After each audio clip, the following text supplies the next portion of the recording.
মানে মসজিদের ভিতরে পানি আমার মনে হয় না আমাদের রাজাপুর ইউনিয়নে এমন কোন মসজিদ আছে যে মসজিদের ভিতরে পানি পড়ে। আচ্ছা হুজুর, পানিটা মূলত কোন দিক দিয়ে আসে? না, এই সানসেটটা ওয়াল দিয়ে বাইসা এদিক দিয়ে আসে? এই দিক দিয়ে এই জায়গাটা এই দিক দিয়ে তো সামনে হ্যাঁ, মেহরাব আছে। এখানে মেহরাব আছে। এত প্রায় 60-70 লাখ টাকা খরচ করে এই মসজিদটা করা হয়েছে। এখানে কিন্তু দেখেন পানি, এই যে অবস্থা, এই যে এখানে কি একটা অবস্থা! আল্লাহু আকবার। মসজিদ ঘর এমন থাকে, মসজিদ ঘরে এমন দুরবস্থা। দ্রুত সম্ভব হওয়ার জন্য আপনি কি চান? ইনশাল্লাহ আমরা সবাই চাই। আচ্ছা, আপনি কি চান? ইনশাল্লাহ আমরা চাই, এটা সবাই মসজিদটা সবাই হোক চাই। আপনার? আল্লাহর রহমতে মসজিদ ইনশাল্লাহ আমরা চাই। এখন শুধু অর্থ সংকটের কারণে আমরা মসজিদে আগে নিতে পারতেছি না। আচ্ছা, আপনারা চান তো মসজিদটা ইনশাল্লাহ আমরা হোক? চাচ্ছি, আপনারা চান তো মসজিদটা হোক? ইনশাল্লাহ আমরা সবাই চাই আল্লাহর ঘরে এই মসজিদ যাতে খুব দ্রুত সম্ভব দোতলা ছাদরা হয়ে যায়। প্রিয় দর্শক, আসসালামু আলাইকুম। আপনি যদি মুসলিম হয়ে থাকেন, আপনার ভিতরে যদি বিন্দু মাত্র মনুষ্যত্ব থাকে, তাহলে আমার এই ভিডিওটি স্কিপ করবেন না। দয়া করে ভিডিওটি শেয়ার দেওয়ার অনুরোধ রইল। দেখুন, আমি এখন অবস্থান করতেছি আমাদের উত্তরগ্রাম আঞ্জুমানে হাসানিয়া দরবার শরীফ কমপ্লেক্সের মসজিদের ছাদের মধ্যে। এখানে গিলাতলা নিবাসী বাহরুল উলুম সৈয়দ হাসান আলী রহমতুল্লাহ আলাইর এখানে একটি মাজার রয়েছে। এই মাজার কমপ্লেক্সের পাশে যে মসজিদটি, এই মসজিদটি এখানে যে দুরবস্থায় এসে আমরা দেখলাম, দোতলা ছাদের যে অবস্থা, যে কন্ডিশন, এখন এই পরিস্থিতিতে যদি চলতে থাকে তাইলে মসজিদের নিচতলা যেটা আছে নামাজের অনুপযুক্ত হয়ে যাবে। তাই আমি আজকে আপনাদের দ্বার প্রান্তে এসেছি কিছু কথা বলার জন্য। আশা করি ভিডিওটি শুনবেন। হুজুর, আসসালামু আলাইকুম, ভালো আছেন? আলহামদুলিল্লাহ ভালো। আচ্ছা হুজুর, আপনার পরিচয়টা একটু দিবেন? আমি সৈয়দ ওমর ফারুক আল হাসানি, বাহারুল উলুম সৈয়দ হুজুর কেবলার 3 নম্বর সন্তান, শাহ সুফি সৈয়দ নোমান আল হাসানি রহমতুল্লাহ আল্লাহ সাহেবের দ্বিতীয় ছেলে।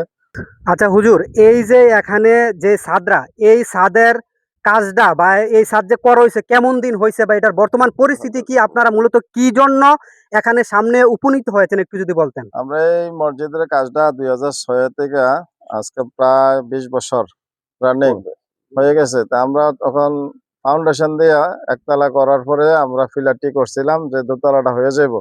আর্থিক সংকটের কারণে আমরা আর কাজটা সংকলন করতে অক্ষম। যে মসজিদে ঘর ঘরে পানি ঢুকতেছে, নিচে নামাজ পড়ার অনুপযুক্ত হয়ে দাঁড়াইছে এবং ছাদরা ড্যামেজ হয়ে যাইতেছে। অতীব জরুরি এখন এই ছাদরা রক্ষা করা, একতলাটারে রক্ষা করা, দোতলার ছাদরা করা। দোতলার ছাদরা যদি করি তাহলে নিচের ছাদরা রক্ষা হইলো এবং নিচতলাও নামাজ পড়ার জন্য একটা সুন্দর পরিবেশে নামাজ পড়ার সুযোগ হইলো। বর্তমানে যে গাউছিয়া জামে মসজিদের সভাপতি ইব্রাহিম ভাইয়ের সাথে একটু কথা বলবো। আচ্ছা, আপনাদের এই ছাদরা কমপ্লিট করতে টোটাল কত টাকা বাজেট প্রয়োজন, বা সরকার কর্তৃক কিংবা জনসাধারণ কর্তৃক কেউ কি বলেছে যে এরকম কিছু দিবে? আপনাদের মূল বিষয়টা এখানে একটু তুলে ধরেন। আসসালামু আলাইকুম ওয়া রাহমাতুল্লাহি ওয়া বারাকাতুহু। আমি বর্তমানে উত্তরগ্রাম গাউসিয়া মসজিদে সভাপতির দায়িত্ব দিচ্ছে। দায়িত্বটা বড় কথা না, মেন কথা হলো এই মসজিদে আমরা সম্পূর্ণ দোতলা ছাদরা করতে হবে। ছাদরা করতে হলে মিনিমাম 28 থেকে 30 লক্ষ টাকা আমাদের লাগে। এই 30 লক্ষ টাকা করতে যেয়ে আমাদের গ্রামের আমারই বাসিন্দা মোহাম্মদ রিয়াদ আহমেদ আমেরিকান প্রবাসী, সে 5 লক্ষ টাকা ক্যাশ দিয়ে গেছে।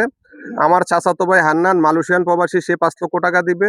আমাদের এমপি মহোদয় হাজী জসিমউদ্দিন সাহেব, উনি 5 লক্ষ টাকার একটা বরাদ্দ দিচ্ছে। এই টাকাটা পাইনি, হয়তো পাইয়ে যাব।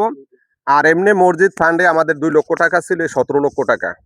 তারপরে মনে করেন যে আরো প্রায় 13 লক্ষ টাকার দরকার। 13 লক্ষ টাকার মধ্যে আমরা আরো মনে করেন 3-4 লক্ষ টাকার মোটামুটি একটা বাজেট আছে। বাকি প্রায় 8 থেকে 10 লক্ষ টাকা আমাদের এখন খুব জরুরি। ওই টাকাটা আমরা পাইলে আমরা খুব সহজ সময়ের মধ্যে, অল্প সময়ের মধ্যে আমরা ছাদের কাজটা ধরতে পারবো। আমরা 30,000 ইট অলরেডি নিয়ে আসছি এবং 350 ব্যাগ সিমেন্ট কালেকশন হচ্ছে। সিমেন্ট লাগবে প্রায় 500 ব্যাগ। 5,500 প্রায় 500 স্কোয়ার ফিট ছাদরা হবে। আল্লাহর ঘর মসজিদের জন্য একটু সবাই সহযোগিতার হাত বাড়াবেন। আপনি আপনার বাড়ি করতেছেন, আপনার বাড়ির মধ্যে আপনি একতলা ফাউন্ডেশন জায়গা নিজের প্রয়োজনে 3তলা ফাউন্ডেশন দিতেছেন, আপনি টাইলস করতেছেন, এসি বাসায় থাকতেছেন। একবার দেখে আসুন তো এই ঝড় বাদলের মধ্যে আপনার মা বাবার কবরটা কেমন আছে? কেউ থাকবে না এই দুনিয়ায় ভাই।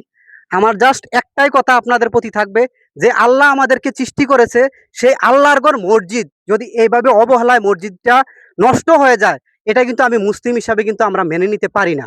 তাই বিনয়ের সহিত আপনাদের প্রতি আমার আহ্বান থাকবে, আপনি যে যত টাকা পারেন, 200, 500, 1000, 5000 যত টাকা পারেন, আমি এখানে ওনাদের বিকাশ নাম্বার দিয়ে দেব। গিলাতলা উত্তরগ্রাম তথা রাজাপুর ইউনিয়নবাসী এখানে ইসলামের যে প্রচার হয়েছে আজ থেকে 100 বছর পূর্বে এই বাহরুল উলুম সৈয়দ হাসান আলী রহমতুল্লাহ আলাইয়ের মাধ্যমে।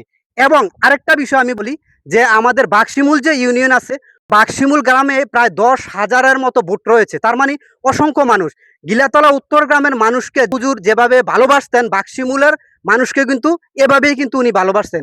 রাজাপুর এবং বাক্সিমূলবাসীর কাছে বিনয়ের সহিত আহ্বান করব, তথা বুড়িচং, কুমিল্লা এবং আমার ভিডিওটি যার সামনে পৌঁছায় তার প্রতি আমার বিনয়ের সহিত আহ্বান থাকবে, দয়া করে কেউ খালি হাতে ফিরাবেন না। আর বিশেষভাবে আমাদের কুমিল্লার মধ্যে, পুরো বাংলাদেশের মধ্যে সবচেয়ে বেশি প্রবাসী ভাইয়েদের অনুদানের মধ্যে হাজার হাজার জীবন কিন্তু ফিরে পেয়েছে। তাই আমাদের এই আল্লাহর ঘর মসজিদ, লক্ষ টাকা আপনি মাসে ইনকাম করেন, আপনি যদি 500-1000 টাকা দেন তাহলে কিন্তু এটা আপনার পরকালের জন্য একটা সদকা জারিয়া সওয়াব হবে। তাই প্রবাসী ভাইদের প্রতি বিনয়ের সহিত আহ্বান থাকবে, আপনার সামর্থ্য অনুযায়ী বিকাশ নাম্বার দেওয়া হবে, সামর্থ্য অনুযায়ী আপনি দান করবেন।